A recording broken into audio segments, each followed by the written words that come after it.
క్రీస్తునందున్న ప్రియులకు ప్రేమతో వందనాలు తెలియజేస్తున్నాను. డిసెంబర్ నెల 25వ తేదీ 2023.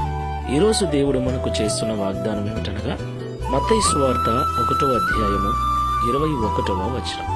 తన ప్రజలను వారి పాపముల నుండి ఆయనే రక్షించును. ఆమేన్.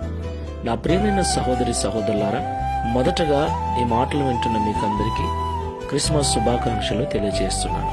యేసుక్రీస్తు ప్రభుల వారి జన్మదినాన్ని మనందరం కూడా జరుపుకుంటూ ఉన్నాం. యేసుక్రీస్తు ప్రభుల వారు ఎందుకు జన్మించారు? మన యొక్క పాపముల నుండి మనను రక్షించటానికి. దేవునికి మహిమ కలుగును గాక.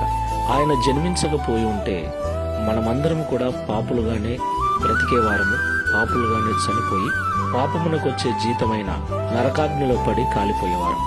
అయితే ఆయన జనన మరణముల ద్వారా మనకు పాప విమోచన, నరక విమోచన కలిగి పరలోకానికి వారసులమయ్యాం. దేవునికి మహిమ కలుగును గాక. నా ప్రియమైన సహోదరి సహోదరులారా, ఈ క్రిస్మస్ శుభదినాన యేసుక్రీస్తు ప్రభుల వారు పుట్టారని సంబరపడటంతో పాటుగా ఆయన ఎందుకు పుట్టాడో తెలుసుకొని ప్రపంచానికి ఆయన ప్రేమను చాటుదాం. ప్రార్థన చేసుకుందాం. ప్రేమ స్వరూపుడైన తండ్రి, లోకరక్షకుడైన యేసుక్రీస్తు ప్రభువా, మీకు స్తోత్రాలు.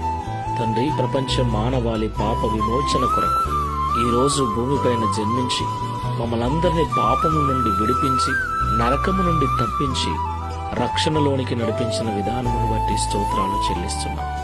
తండ్రి, మీ జన్మదినమును పండుగగా జరుపుకుంటున్న మేమందరము మీరెందుకు జన్మించారో లోకానికి చాటునట్లుగా మా హృదయములను తెరవండి. నీ ప్రేమను మేము అనుభవిస్తూ ఉన్నాం. నీ రక్షణలో మేము కొనసాగుతున్నాం.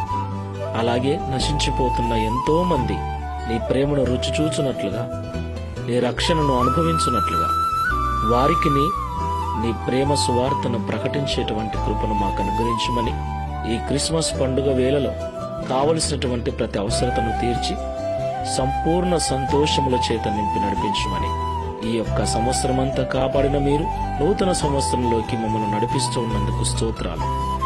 ఎల్లప్పుడూ మీ కృపను మాకు తోడుగా ఉంచి నడిపించమని యేసు నామములో ప్రార్థిస్తున్నాము తండ్రి. ఆమేన్. Praise the Lord. God bless you.